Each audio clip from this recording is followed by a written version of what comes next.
د اوو اسمانونو او اوو سمندرونو د ستر رب په مبارک نوم.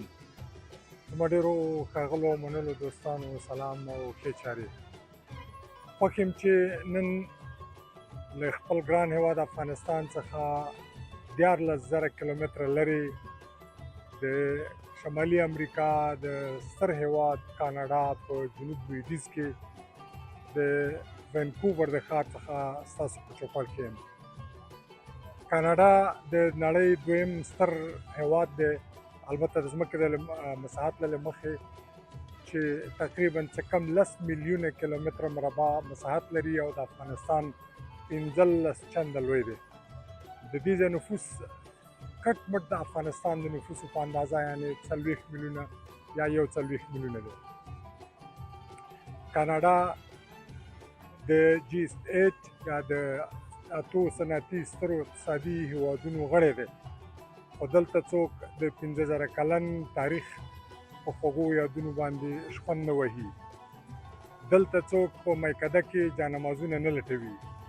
دلته څوک په دې باندې بحث او اختلاف او جنجال نه کوي چې په میخې باندې قرباني کیږي او که نه کیږي، بلکې دا د ژوندو د ځوانانو او په اصطلاح د زنده‌دلانو ښار دی. دا ښار په 1992 کې د یو پیرنګي جګتورن جورج وینکوور په نوم باندې نومول شوی، ځکه هغه د لومړي ځل لپاره کشف کړی و.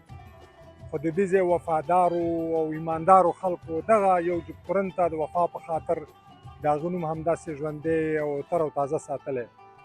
خو زموږ ګران هېواد د افغانستان مؤسس او بنسټګر احمدشاه ابدالي بابا چې هغه په 1940 کې هغسې یو ملک موږ ته تر شا پرېښود، موږ دپاره یې آباد کړ چې د امپراتورۍ او د واکمنۍ لمنې له ډېرو لرو ځایونو ته تر ډیلي پورې ورسېدلې.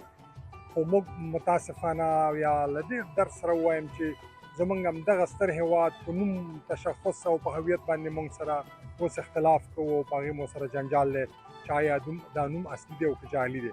همدا زموږ او د نورو فرق دی. د دې ښار خپل نفوس هغه احصا چې ما بېګا ولوستله نو تقریبا 7 لکه دی.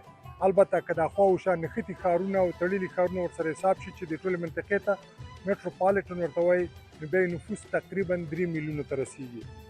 دلته تقریبا 1 لک مسلمانان په دې میټروپالیټن په ایریا کې اوسېږي. دا ښار څو ځانګړتیاوې لري.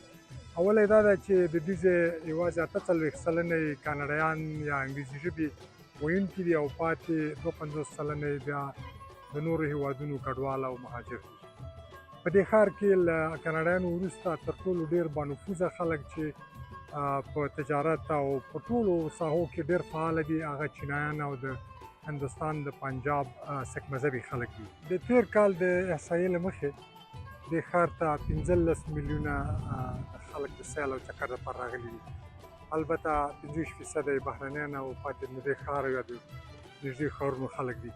په دې ښار کې د هر اوسېدونکي پر کیپټا یا کلنی خالص دخل یې هغه 45,000 ډالره دی. البته که څوک ورځ مزدوري کوي یعنې د شروع د کار د هر ساعت په سر باندې د نوي قانون له مخې $12 او 15 سنټه دوی اخلي.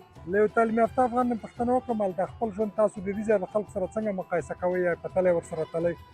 هغه راته ویل د دې ځای خلک چې دي په یرغه اس باندې سپاره دي او موږ خاورپوڅو باندې روان یو.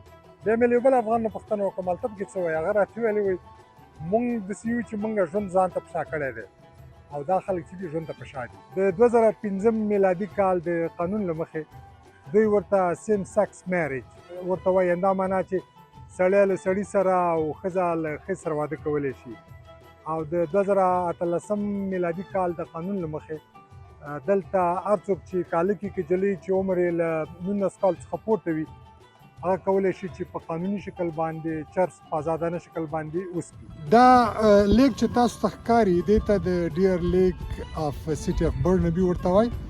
دا د وینکوور په شمال شرق یوه سیمه ده او دا مصنوعي لیک نه دی بلکې دا طبیعي او نچرل لیک دی او دا دلته د خلکو ته د میانو د نیولو اجازه نشته دی او دا ډیر ژور دی.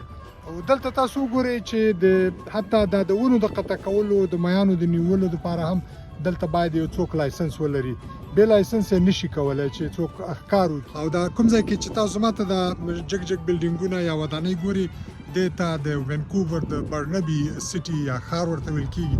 او زه دلته د دوی د فیونرل هوم او د هدیرې ته سیمیټري یا د هدیرې ته راغلی. دا ګورئ تاسو دا مړي ګورئ، دا د دوی هدیره ده. او دلته په دې هدیره کې تاسو ګورئ متاسفانه زموږ د خلکو غوندې نه پکې دلته سپي ګرځي، نه پوډریان شته، نه پکې چرسیان شته دی. او دلته هر څوک چې راځي هم د حکومت په اجازه باندې محدود تعداد باندې راځي. البته زه نه پوهېږم چې دلته د قبر یو قبر څومره قیمت لري. یقینا به ډېر قیمت دی ځکه دا د ښار هغه ډېره قیمتي او مرکزي ساحه ده. موږ په دې باندې حساب نه کوو چې د چا څه عقیده ده، په کومه عقیده او په څه شي باور لري او په دې قبرونو کې څه دي. دا د خدای او د مخلوق ترمنځ ده. ولې هغه څه چې مهم دی هغه دا دی چې موږ باید په خپلو باورونو او ارزښتونو باندې بې باوره نه شو. او دا باید هېر نه کړو چې بالاخره د دغه جګو بلډینګونو نه او یا هم د جونګړو نه همدې ځای ته بېرته راځو.